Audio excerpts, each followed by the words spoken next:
So my name's Christian Shepherd. I am the co-founder of Big Voice Media Group, and we're here at the Australian Swimming Championships on the Gold Coast. So this is our first interaction with Amazon Prime as a production company, so there was quite an expectation of the product that we deliver, the image quality, the graphics, the production level in essence. So to meet that standard, we scaled up quite a bit from our standard swimming setups that we normally do with Swimming Australia. So for this production, total we're running 12 cameras. 6 of those 12 are BirdDog PTZ cameras, 3 P200s and 3 A200s. The A200s were probably the essential part we wanted for this event because it was an outdoor event. When you plan these events out, you have to plan for all weather types, and it's the Gold Coast. We're expecting sunshine, and as per normal, we were delivered 3 straight days of solid rain when we first started the event. So the A200s really earned their spot at the start of the event. Being able to operate as the rain was pouring, because the competition doesn't stop when it's raining. They still swim in the rain, everything still runs, so the cameras still have to run in that whole setup. So having the A200s, being able to clean the lenses mid-show without having to send someone around to go and do that, having anti-fog to be able to stop the lenses from fogging up, and the fact that they're just waterproof is just great. So for this event, we are a 60-40 production of 60% baseband SDI and 40% NDI. The NDI is being converted back to SDI for our switcher end, but the beauty about NDI is once it's in the network, we can route it to as many different destinations as we want. So when we've got TOs that require another feed, or they need help with judicial review or anything, we can route them a feed. Big screen is running off an NDI source that we can route whatever we want to the big screen without having to take up sources off our SDI desk. So the other setup here is we're set up ops on the western grandstand, but because we're facing east, we don't want any of the cameras facing into the sun, so all of our camera setup is actually on the eastern grandstand looking west. Now that threw in a bit of a distance equation with how we had to get all the camera feeds back and actually power everything that's sitting over on the eastern grandstand. So all the PTZs are power over Ethernet on the other side, and we're just bringing the signals back. So the NDI is really helping in actually transmitting that signal back there.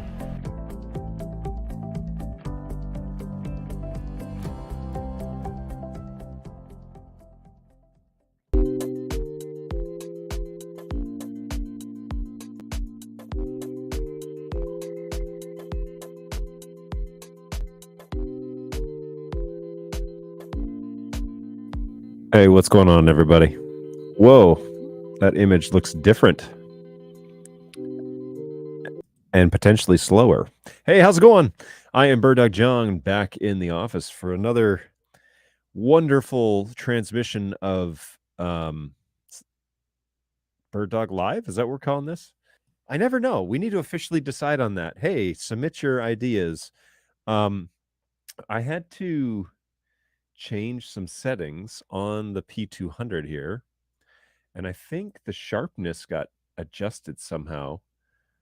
So I'm going to dial that down a bit so that I don't look quite as crunchy as I used to. I think that's maybe a little better. I also need to view this show on YouTube and make sure everybody can hear me. So let's, hey-oh. All right, cool. All right, so I can hear it. Hey, what's going on, Brayton? The bird stream. Ooh, the bird stream. I don't mind that. It's all right. Also, in other news, we have one of our new coworkers is in office. So if you're with us last week, you met Robbie, who's a new sales engineer over in Europe. Well, they flew him over here, and apparently they thought that he needed more FaceTime with me and my support crew, and so he's here. And we're also going to see CJ in the next 24 hours. So CJ will be in the office as well. And maybe we should do something with him here on the stream. Maybe I'll get 2 cameras going. Who knows? How could I do that? Actually, I don't think I could. Anyway, whatever. We will we'll do something with CJ. And I was going to have an interview today with Exertus, is that what they're called? Exertus Broadcasting? Anyways, they are somebody new connected with BirdDog. However, that was supposed to be on Thursday. And so I sent them the invite, and then they're like, wait, you said Thursday. So they will be with me on Thursday, and that'll be exciting to have them on the show. Robbie will still be here on Thursday. He's here today, and then he flies out Friday afternoon, evening. So he's headed back to Europe through DTW and Heathrow. So that's awesome. Good to have him here. It's good to finally meet him and get him up to speed on everything BirdDog. He gets to have the full tour. And in other news, of course, as usual, we have our BirdDog Snacks on Stream Buldak, the spicy Korean chicken flavor. Something is up with this P100. We should figure that out. So today is kimchi flavor, which is a flavor we have yet to try in this office. And I have heard that it is middle of the road, kind of like the cheese level. So maybe 3,000 or 4,000 Scovilles. We'll see. But it should be spicy enough, that's for sure. And rumor has it that they have a 3 times spicy now. So we'll look into that. We'll see what we can, we might have to make a whole show of that, because that will be unbearable. 2 times was unbearable. But anyways, hey, what's going on, Judson? Hey, last week we had Judson join us, who he's doing a lot of integration and installation and stuff out on the West Coast, and he's been working with BirdDog products for just as pretty much as long as I have. But really cool guy and works for a great company out there. And so if you're looking for any sort of work, kind of West Coast, Seattle area, give Quincy Owen here a ping, or check out that show that was last week with Judson. I think his face is on that thumbnail, so check that out. Balu is excited for kimchi. I don't quite know what kimchi is, so we're going to find out a whole bunch of stuff today. What's going on, Bugzeek? How are you? These two work together generally, as I understand it, and yeah, we're gonna find out more about kimchi. That's for sure. So, I know that Judson uses Bugzeek as like a testing ground for everything NDI and BirdDog and a bunch of other things. So we talked about that a little bit on the show last week, and so those two guys are connected. Thanks for hanging out with us. Appreciate that. Let me go here to LinkedIn. I know that we're transmitting, so I'll just make sure that all this stuff is, yep, boom, good. So that is up and running. Hey, just out of the gates, if you have a question before or after any of our BirdDog shows, our bird streams, feel free to hit us up at help@birddog.tv, where we can definitely give you a hand. Look, I got a really good crew of guys that work for me, and yeah, they work like crazy, and they do mountains of work. And so if you need to ask a BirdDog question, if you need support, we can definitely help you. Even if it's a pre-sales question, we can route you over to the pre-sales team. So hit us up at help@birddog.tv, and we will get you to the right place. So if you have questions or anything like that, or something that we can't do here on the show, happy to take your tickets over there. What's going on, Dark Acid? How are you? Yep, hi. Well, it's good to have you. It's good to have you along. It's a late night work early start day. Oh boy, so sorry about that. You know, here at in Michigan, my daughter and wife, my wife works and my daughter goes to a private school, and they started on Monday. They started yesterday, and I cannot believe that school is already back in. However, I was talking to my wife about some of that, and I said, you know, this summer though, we did a whole lot more than we normally do, because we went to Alaska, or as my 4-year-old says, Boaska. We went to they went a trip to Ohio to see some family, and I went camping, and I took the kids camping in the backyard, at least my daughter. And yeah, it's been good. We've done more this summer than we normally do, and so we don't normally actually do like a family vacation. So that was new. But yeah, it was a good year. So it was a crazy busy summer, but it's already over, and now they're back to school, which I can't believe.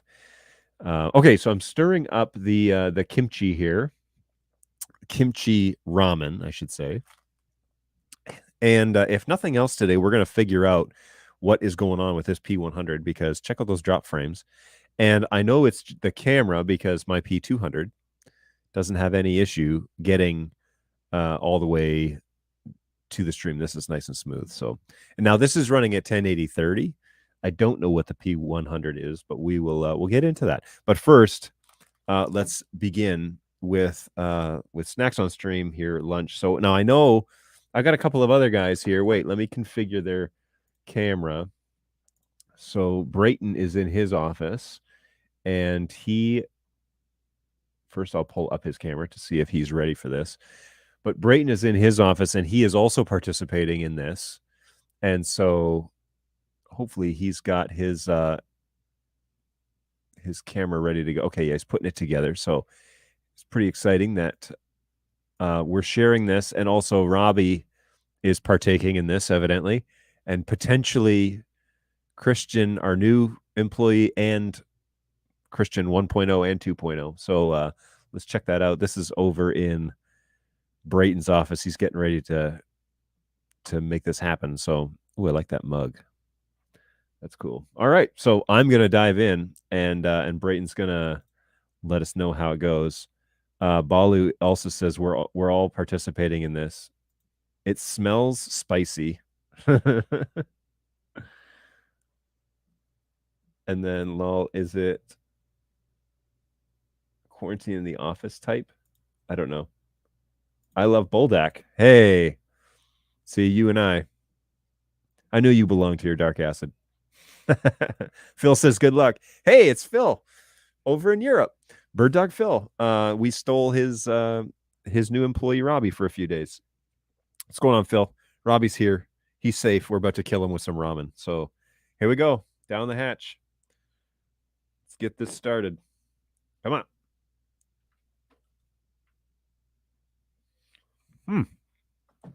Holy smokes.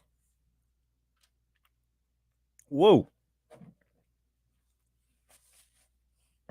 Oh, gosh. All right. That is hotter than the previous ones. That's for sure. Someone's coughing. I haven't had ramen in years. If you are a fan of spicy ramen, might I suggest the Buldak line? It is very spicy. Go with if you're not a spicy fan, go with something mild like the cheese, or there's a couple others. My tongue is sweating. This is pretty spicy. It's a new flavor for us. It is the kimchi flavor. And so I'm so far so good, but it definitely hit me hard that it's spicier than the previous ones. I hear giggling out in the lobby, so something's up. Molly says, yeah. Middle of the road, my foot. Hey, do you need some milk? I probably should have some milk. I brought coffee like an idiot, so but we'll be all right. I'll be all right. I don't think there's any milk out there. Just half and half.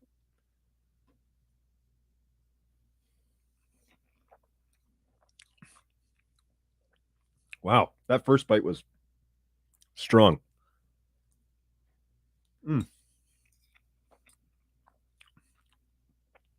Yeah, this is good golly, this is something else, man. Okay. 100% on the higher of like the flavors. Is definitely on the higher end. They lied. They 100% lied. Brayton is apparently struggling through this one just like I am. The bowl is gone, so he is participating. I feel like the internet lied to us.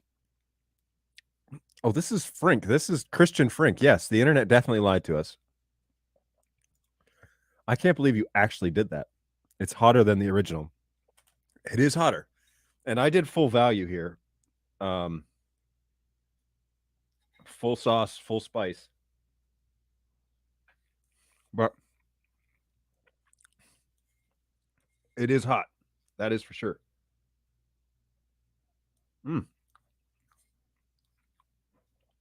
Good golly, man. All right. What NDI questions do you want me to answer while I'm eating spicy food? Because, oh, that is the shtick. Good golly, man. This is on the top half of all the ones that we've done. I agree. Ooh, the black bean. That's a good one, too. Should reorder that one. Oh, man. It's just like, it's brewing in the back of my throat.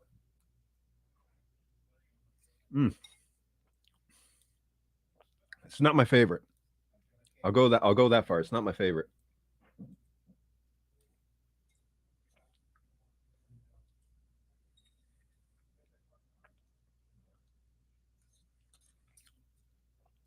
Good golly, man.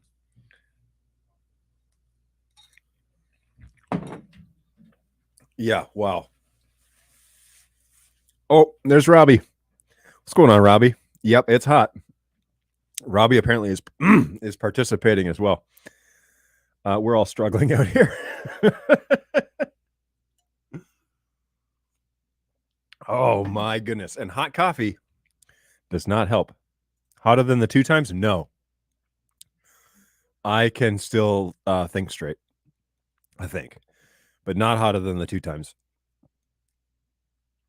At that level of hot, I don't know if it really matters. Perhaps. This is like on the top half for sure. Strange flavor. One thing I can confirm is that it doesn't taste like chicken. That's my number one complaint of all of these is if you look at the stinking label, spicy chicken flavor. I'm not detecting any chicken, and I never have. Oh my word. Yeah, this burns, man.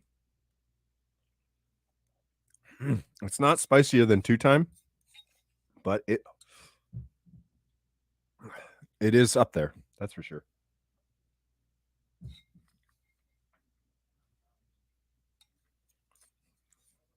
Okay. So I'm almost done. Here's the remainder. This was a full pack.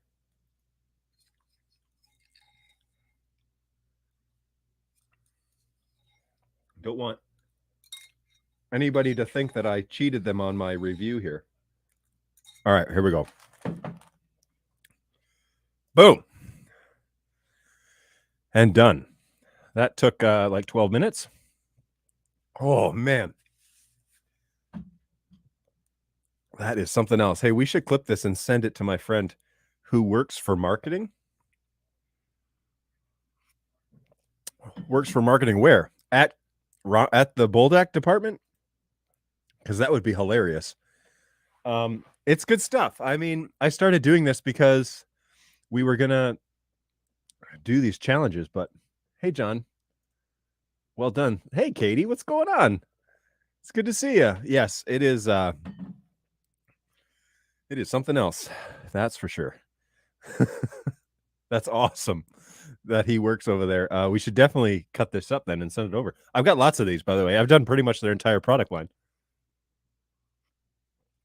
Now, 2 things. First is hot coffee doesn't do anything to assist with the spice. It actually makes it worse. So don't drink hot coffee if you're hoping that, you know, the creamer that you added is going to help with that. But I don't want to touch my eyes. I definitely got some leakage here. Anyway, yikes. And the waterworks are on. But yeah, that's drink milk.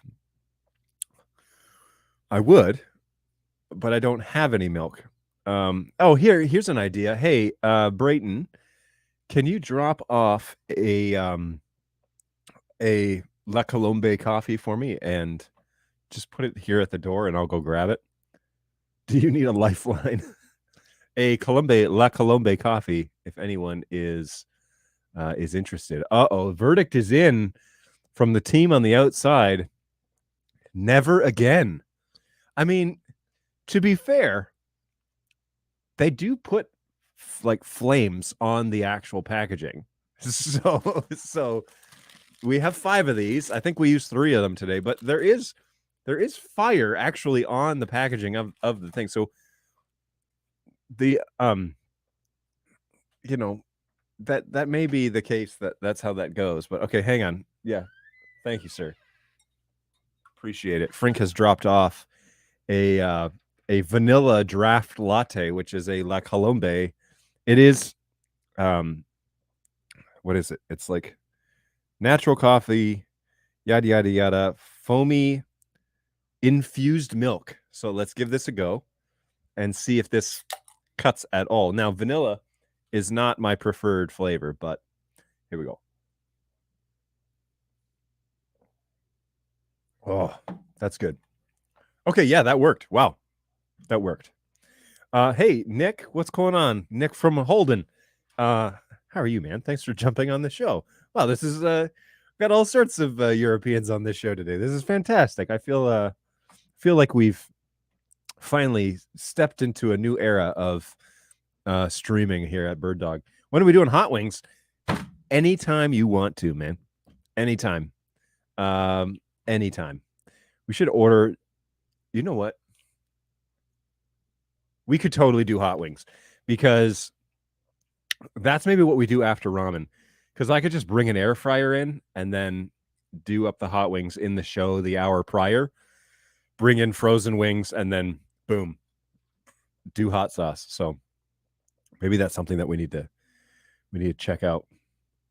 It's almost like hot ones, Bugsy says.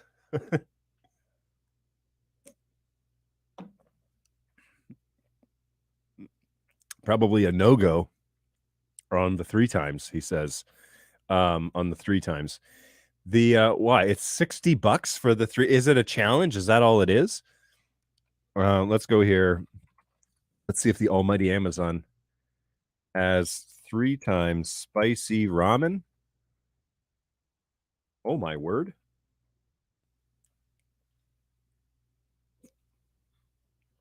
Okay, so let me share this with you all. What on earth is that? Oh, spam phone call. So let's take a quick look at the 3 times spicy. So it's a pack of 5, but it's $42 and $20 shipping. Is it coming straight from Korea? What is this one? Can we do what? $220. I mean, I like this, but not that much. This is what we're going for, folks. $8. This one looks, this is frightening. Look at the packaging on that crap. What on earth? What is wrong with these people? Who puts that on their what is that? That is so frightening. And it's already expired. I don't want to buy this. It's already expired. This is called Monster Dayback Ghost Pepper.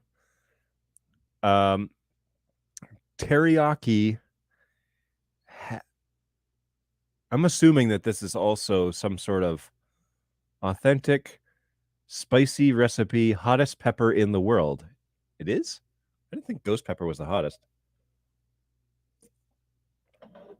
Yeah, but seriously, the like evil. Yeah, exactly. It's like a evil grimace. Evil Muppet. Anyone want to donate a bottle of 2 of the hot one sauce? There you go. 3 times was a limited edition. Really? That's interesting.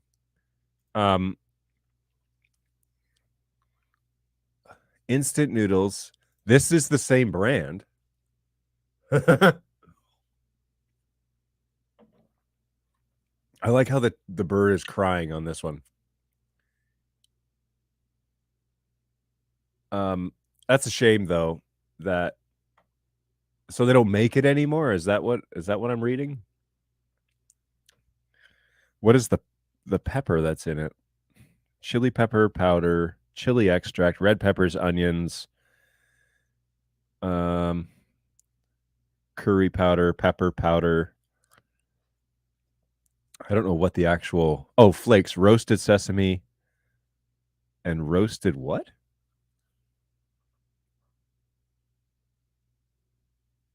Laver? I don't know what that is. Anyway, so yeah, there's the 3 times, but it is very expensive.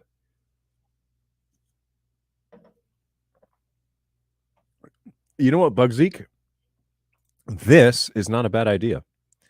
We definitely should do that because there are lots of questions on there that maybe we could answer. Brayton has included a link here on the heatnist.com. Hot Ones hot sauces.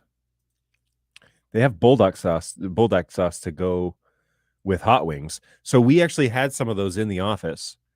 And I think we still have the Cabanero one, but the 1 time and 2 time spices that were sent to us have gone on. Ooh, dinosaur chicken nuggets. When you do dinosaur shaped chicken nuggets, I don't mind. It's on sale right now at H Mart online. Ooh. Let's find out. It's a website we should be visiting. hmart.com. The amazing 7-day only. Okay, hang on. It's their first. How did you find this? It's like their first promo right now. Okay, so this is the Carbo. Let's pull this up.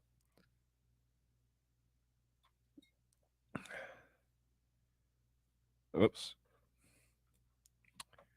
What else we got here? So H Mart. Wait, is there no other?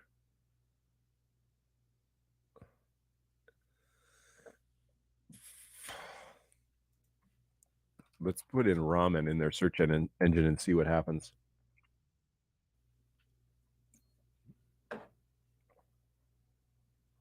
Dark Acid says I am Korean. Oh, well, that would explain why you have people, people that work in the factory or in their marketing department. That would make sense. Carbo for the win. I actually have an H Mart near us in Linwood. Right on. So you know where all of the deals are when it comes to Dark Acid. Since you are Korean, do you have a heartbeat on where the best deals are to buy this stuff? Because we eat this like weekly now, apparently. We just got through our entire like stockpile. So that's the only flavor I'd ever eat again. Oh, we have H Mart here. Where? I didn't know we had H Mart here. Is it like a locations? Zip codes. Put in Auburn Hills, 326. Yoink. Oh, wait a minute. Okay, locations and hours. Oh, we do have H Mart here. Really? North of Detroit.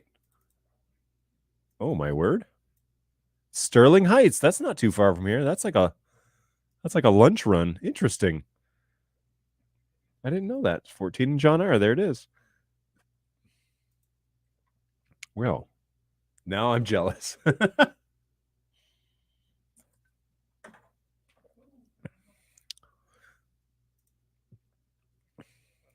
Oh, that's good to know. Fantastic. All right. Well, this was a good idea to go on the Facebook page and answer a BirdDog user questions. Let's see what we can answer. Some of this stuff is not BirdDog related, but anyways, we'll go from here. So, hi all. I won't show you this because I'm the admin, but I'll read you the question and then you can jump in if you have something to say. Hi all, our congregation is looking for a way to stream services occasionally when there's not someone there to produce it. Normally, we have a BirdDog NDI-based system produced on vMix, 4P200 cameras, a Behringer X32 that has Dante dongle, and a USB card, Netgear 4250 switch, and so on. But occasionally, we need a way for someone to just come in, hit a button, and stream a basic single-camera set view setup. My kid's school is using Pearl Nano or Pearl 2. Is that the direction that we should be going in? Would love to hear your thoughts. Okay, so this isn't really BirdDog. But yeah, somebody said, look at Companion by BitFocus with Stream Deck, and then they could just come in and hit the go live button. If you're just going to use a static camera, but why are you, well, anyway, like there's some fundamental questions here that I've asked churches that I've worked with is why, at that point, why are you streaming? Because is anybody watching that? Just like a camera in the crow's nest type of thing. But anyway, you can automate it with Wirecasts, says Judson. It's true. And that's something that Judson does all the time. Could probably also do it in vMix, but I'm not sure. Yeah, and me neither. Because, well, we all know why. But, yeah, Wirecast could automate it. That's for sure. Why is this post getting traction? Hi, I'm wanting to use the 3.5 audio jack on a P200, but I'm not getting any audio. Any recommendations? This could be because the audio is turned off. There might be on the OSD, I can't remember if there is on the P200, a place to shut down the audio. Depends on how are you listening to the audio. So are you trying to get it out HDMI or SDI? Because I think you can, but I'm not 100% sure. I know it works on the NDI because we do that with this P200 here. Yeah, those are the only things I can think of out of the, right off the bat. How can I force my P200 to stop changing the sharpness every time I call another preset on the keyboard? I updated every preset to include a sharpness of 0, but every time I call the preset, the sharpness drops to negative 125. Who knows the answer? This is a common one. In my experience, they probably have old people who can't leave the house, but they want to tune in. Might as well use Zoom or StreamYard. You could use StreamYard for that. If I remember, audio can be off, video or comms. Agreed. Analog, comms, or mute, I believe is the option. I've updated so how can I force the P200 to stop changing the sharpness? I have to manually fix the sharpness back to 0 again for every preset, even though I updated every preset. Okay, so we know what this is, right? It looks worse than my $300 Mevo when the sharpness is reduced to negative 125. Yep. So the correct answer is the baseboard. The baseboard is not updated, and so they have to do the baseboard update to make sure that it matches the version of the firmware they're using. And if they're using 3.4, but they update the baseboard, or if they're using NDI 4.5 or 5 and they haven't done the baseboard update correctly, it will result in this error where the sharpness will not coincide with the recall and will continually drop down. Now, our owner, Mr. Dan, has done a service here and said, please reconfirm that the USB update has been completed and you're running on the correct version. We have a great support team. Reach them here at help. And then Jeffrey said, I've been using the January firmware since January, but only noticed the issue in June when I started using the keyboard a lot. Yeah, that's because the keyboard and the camera have to be on the same LTS version, and they're not if you're using a January update. So time to update. Update to the latest and greatest, please. They all work together nicely. Hey, I'm looking to build a dedicated network for my 4 P200s on PoE, BirdDog keyboard, vMix computer, ProPresenter computer. Both computers have 2 network cards, so they can get the house network and the internet. Any recommendations of network equipment that would be beneficial? I tried connecting through some random Netgear switch that I had, but I got lots of dropped frames. What's my answer? You people know my answer. What's my answer? The answer is TP-Link. If you guess TP-Link, you need to submit your 2-week notice and resign from your position of anything networks. Yes, NetHab carrier pigeon. Correct. No, of course, I'm speaking of the one and only Netgear M4250, which is the first suggestion made 3 days ago by somebody named James. But 4250 is correct. All integrated. And then lots of people saying afterwards, 4250, 4250, 4250. I approve this message. Unify. Okay, well, after my conversation with Judson, he made a good argument for Unify. I'm not going to be upset about that. Still not one that I would use, but you definitely, if you know how to configure it, yeah, then, do whatever you need to do. I can't necessarily tell you that I would agree, but, whatever. Unify has its moments. A church that doesn't already have Unify speaks to their budget. It's true. I mean, okay, so when you're purchasing a network, when somebody just says, "What switch should I buy?" Okay. If somebody says, "What switch should I buy for under $300?" All right, well, that's a different conversation altogether that I don't know if we can seriously have, but if most congregations all have budgets, so they'll always go with the cheaper option. Now, as I was explaining this morning to my new friend Robbie, budgets, with networks is not always are not always adequate. So I would strongly suggest going with at least the entry level 4250, not the little desktop one, but the entry level rack mount, and that's going to run you what, $600 or something like that. Let's find out. M4250. Let's see what B&H wants for them. M4250 AV line, 8 porter. Yep, this one. Oh no, wait, that's the 240. That's not the right one. Back. The 21. Yeah, the 212, which is PoE plus. It's 125 watts on B&H. It's 610 right now. So if you are in the market for a great AV line switch that will do your Dante network and will do your NDI stuff, and you don't give me a budget, this is where I'm going to tell you to, and you don't give me a restrictive budget, this is where I'm going to tell you to go first.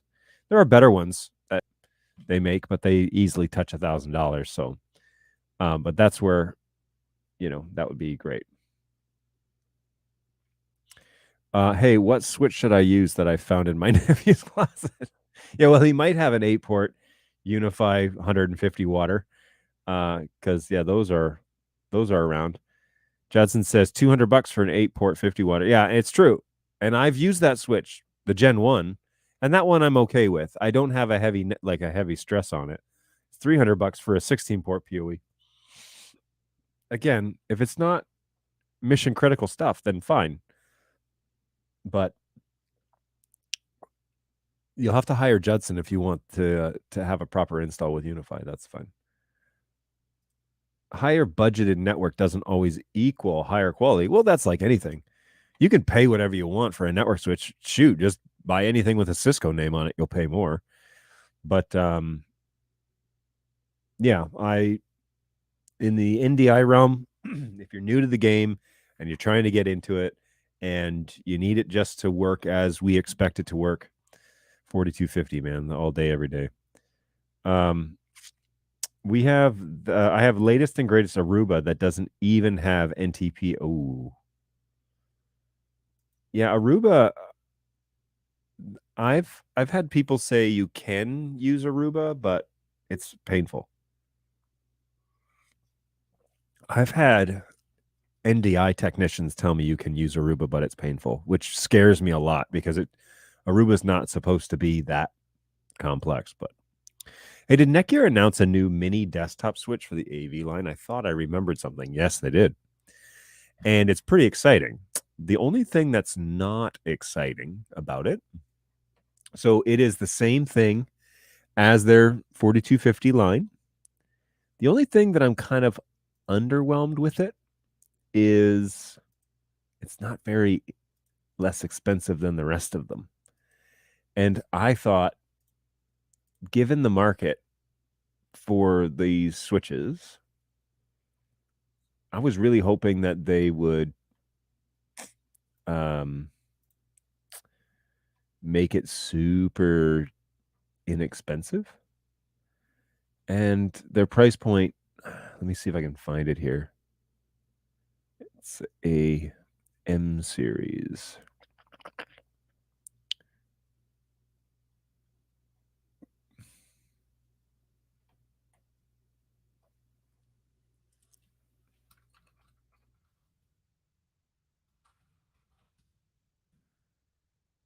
Hold the phone. AV over IP solutions. They didn't, after the launch though. So I had John Hinkle, who's one of the sales guys here in the US, and he does a lot of their online stuff. I had him come over to the podcast booth that we were running and sit down and have an interview with me, and we had a great chat. And he was excited to talk about this switch that they were announcing at the show. But he wasn't able to take it off the booth and bring it to show me. So he just had to kind of, here we go. So we just kind of had to talk about it briefly. All right, let me get this up on the shared screen. Boom. So it's just a little desktop unit, and that's cool. Obviously, there are lots of flavors here, but this is the 4250 line. Excuse me, goodness. This one is the 10 port with 8 PoE plus at 110 watt budget. The 220 watt budget is this guy. And then we go to 12 ports. Why aren't these links working? That's always good. Anyway, it looks a lot. I mean, it's the same form factor as like what Unify's been doing for a long time. But what the... Okay, back to this guy and then this guy. Yeah, there we go. So this is the one that I... let me scooch out of here real quick. Yoink. This is the one that I'm actually quite interested in because it's got the SFP plus ports on it.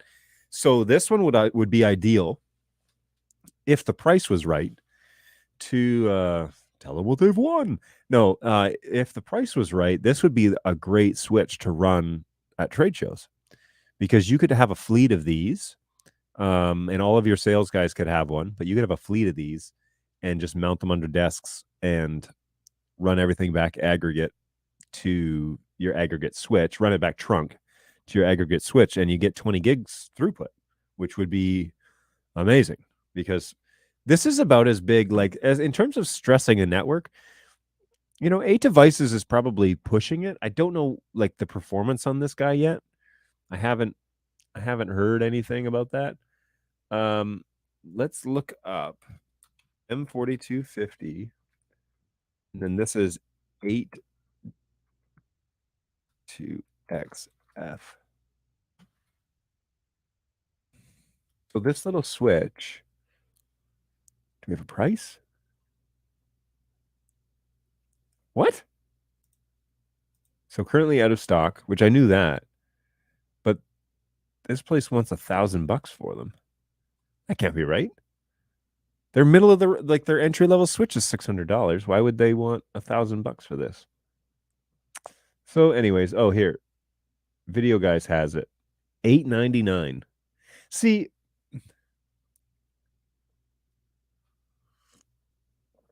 I was going to say it doesn't show that it's in stock either. So here's the thing, Netgear. You had an opportunity, and I realized that it costs the same to put the brains inside it. It's just a form factor thing. I get that. However, you can buy an 8-port Unify for $200. And so I get that this integrates with your stuff, but it needs to... And is this the... How many watts is this? This is the big one. Okay, this is the big one. That's so the 220 is like $900. It's just disappointing because I want this to be accessible for people. Like 3 cameras and a keyboard and this little desktop switch. Boom, you're up and running. NDI. But this is another $1,000. And it's kind of like it's hard to justify. I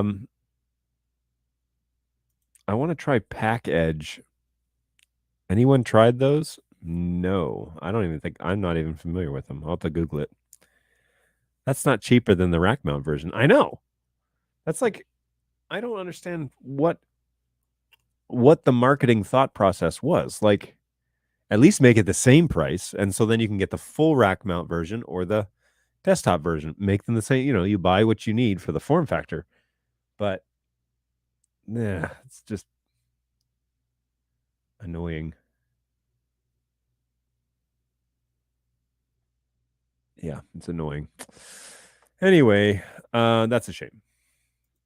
because I think the market needs those, and they need the caliber that the 4250 profiles brings with the NDI stuff. And look, I get it. It's a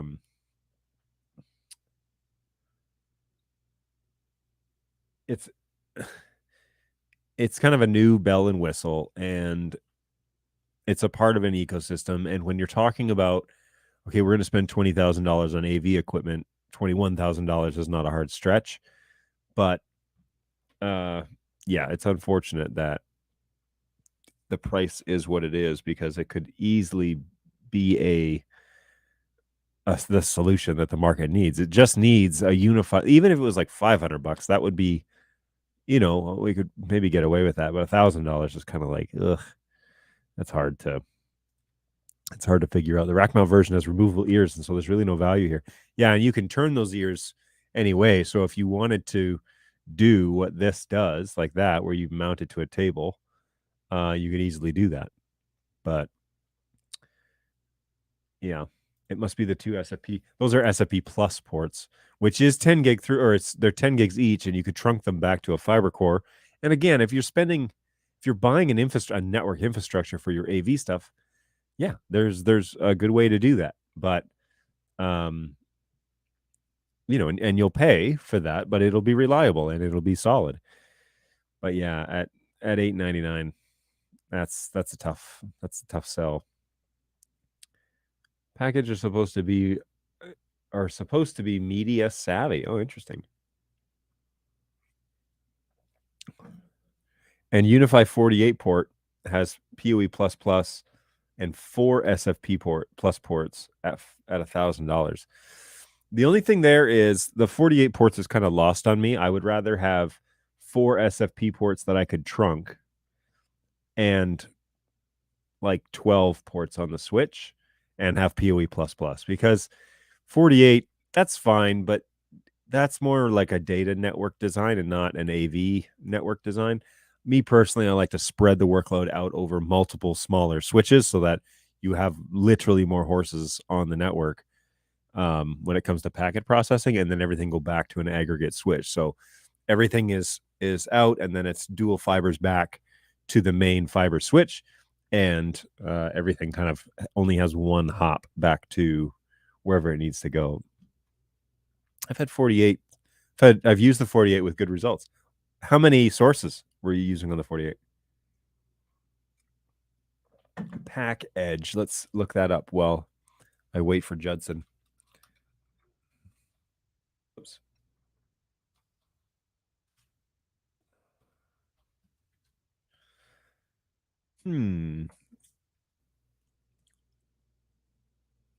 Okay. Yes, those are designed for AV.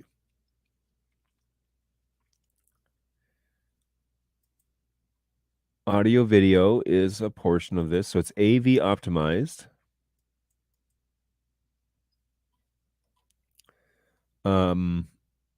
Can they tell me more about that? It's AV. Have they integrated NDI yet? Like the NDI protocol?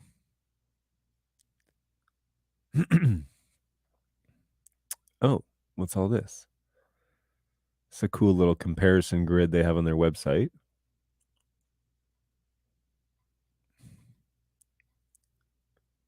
Doesn't show what protocols that they're kind of geared towards.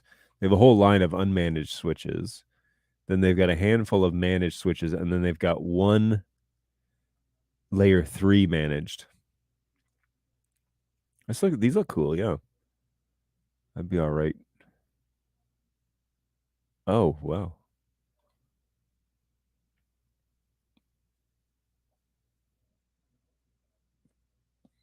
How many PoE ports? Cool. I have not heard of these. I would be interested to know if anybody's used them. That's for sure.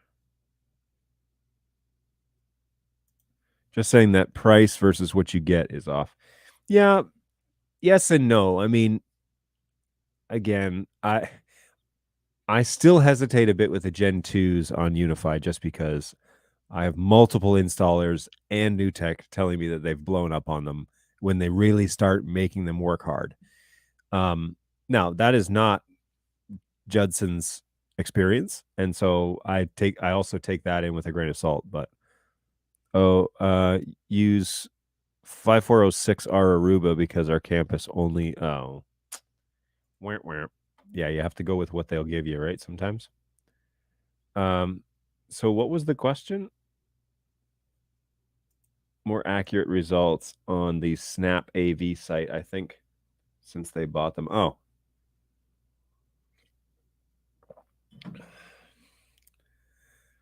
The Arubas were painful because of max packet limit. Yeah, it would discard packets. Yeah, I've actually seen that a fair bit. Not just Aruba, but it's just not optimized for continual video. So where the packets just keep coming and they need to get processed before they get to the buffer, which, data switches have no, that's not really an issue, but live video, that's a problem. So how many video sources do you have on it? Is Pack Edge part of Snap One? I believe formerly Snap AV. So it sounds like it, yeah. Yeah, so how many sources on the Unify 48? That was the question. It's always healthy to discuss good switches. Yeah, agreed. And it's always good to find out what isn't working, because that is also a real conversation. Like, if people have experiences with stuff, you don't want to let people suffer unnecessarily, right? So I'm going to recenter this microphone because I moved it. Come on. Oh, boy. All right, let's try that at least. Yoink. There we go. Okay, that's better. Now, Pursuit has 7 BirdDog units plus other video and Dante traffic. Their 48 is like a pseudo AG aggregate switch using the SFPs to connect to the other switches. Yeah, Pat got bought by Snap. So, but you don't have all of their NDI sources plugging into the 48. Like, my question is, what's the maximum number of NDI sources you would put on what is the biggest switch, Unify switch, you would buy for NDI sources to directly plug into? Not the aggregate switch, but how many do you put on a switch per switch? What's your limit? Because if it goes back to the aggregate switch and that thing's helping manage the network and whatever, that's fine. But I'm just curious as to horsepower in each switch, how fast it can actually process data, not what the marketing says. But then is it 10 sources, 20 sources? Would you use a 48 for that, or would you mostly keep the 48 for data and Dante and things that are a lot less, IP based heavy? That's the question. Snap has also bought a commercial network hardware company. Interesting. We have at least 6 of those on that 48. So 6 NDI sources on the 48. Okay, well,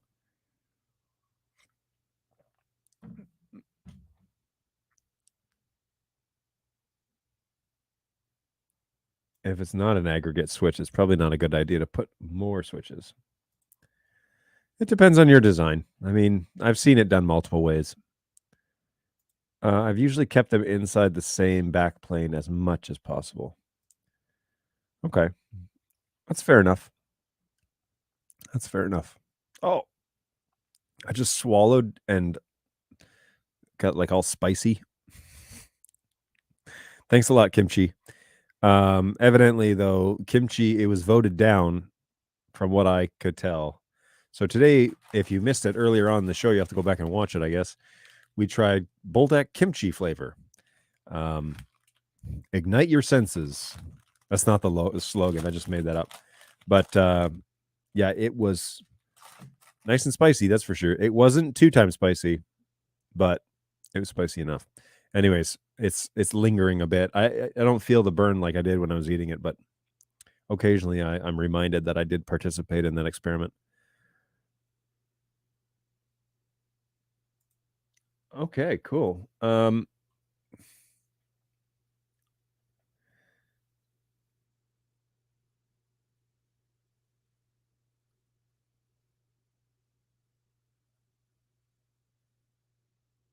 One of the things that I have a hard time, I can't imagine fresh jalapenos on it. Actually, the jalapenos wouldn't be spicy at that point. I think that is spicier than jalapenos, and so it would be mostly for like the green flavor and the crunch of jalapenos. But interesting. Oh, whoops, I missed a bunch of stuff here. Here. So it's not, but the SFP Plus can use can use leg to push the data around how you need to. In other projects, we use a real aggregate switch, but this didn't need it at the time. I will say, from aside from the heat, the flavor was good. Yeah, the flavor was, it was all right. We love Wattbox.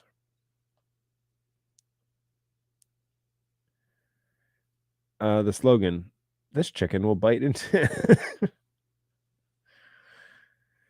Yes, to water down your spicy ramen with jalapenos.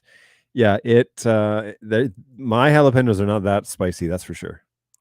I had jalapenos last night on chicken marsala. That was really good.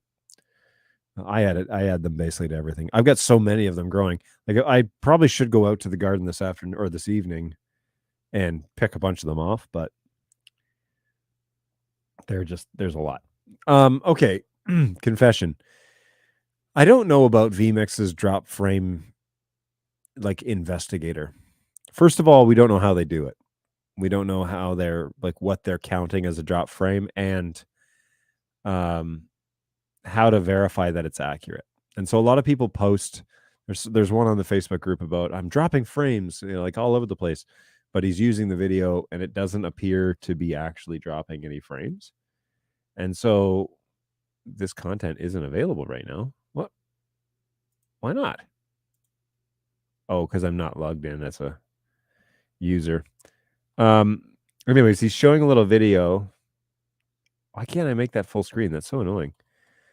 He's showing a video and the counter is ticking up, with drop frames, but it's not, like, the video itself is not dropping.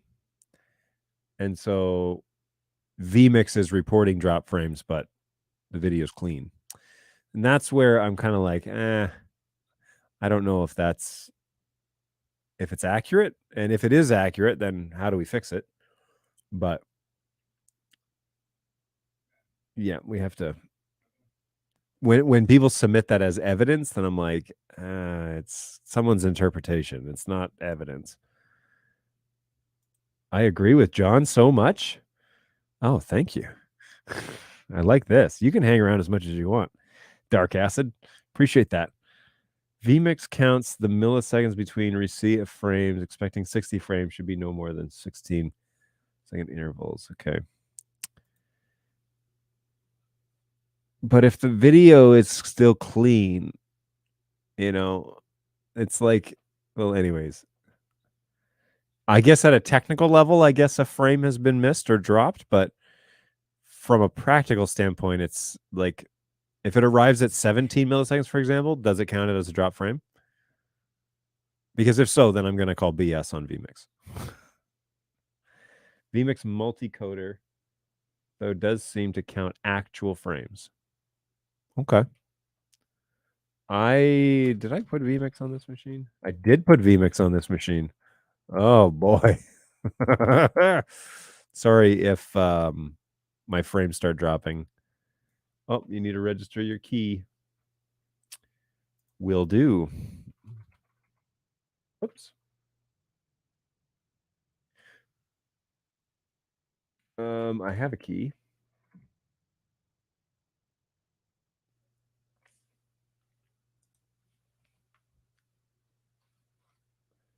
vMix key. Yoink.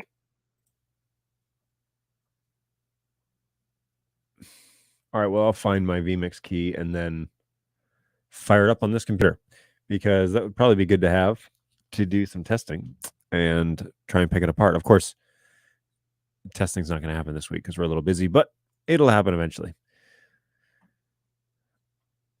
All right. Well, it's 12:02, and we want to be sure to give you full value for your price of admission this morning. But thank you so much for coming on by and hanging out with us today. We've had a good group of folks hanging around. Several people over on LinkedIn. I really appreciate that. Thanks for being available. And now it's closing time over in Europe, and we're right. Yeah, it's closing time in Europe. And we're halfway done this day, so that's pretty exciting. We're gonna do a little bit of training here for the next couple of days with some of our guys, and then also back to tickets. We'll do another show on Thursday where I hope to have one of our new distributors with us to kind of just do some get to know you type of information. So we'll jump in with that. Oh yeah, and CJ will be along here shortly. He's on his way to Michigan, and so he'll hang out with us for a couple of days, and we'll get to have a chat with him. So lots of cool stuff on the horizon. Hopefully you are having a good start to the week, and we will probably see you guys in a couple of days. If by any chance you have a question or a concern, feel free to reach out to us at help@birddog.tv, where we can certainly give you the answers that you seek, or we will put you in touch with someone who can find those answers. So happy to work with you. And this is the best and fastest way to do that. So be sure to check us out at help@birddog.tv. If you've got questions or you need to open a ticket, that is what will happen there. And in the meantime, bring your questions back on Thursday at 11 a.m. Eastern time here in the U.S. And we will be sure to help you out as best we can. Or you can just sit here and watch me eat silly, spicy things all the time. And, whatever works for you. It seems to be working for us. So that's been good. I don't know what I'm going to eat on Thursday. So come back for more. Who knows? Anyways, thanks, guys. Thanks for hanging out with us. And we will see you in a couple days. Cheers.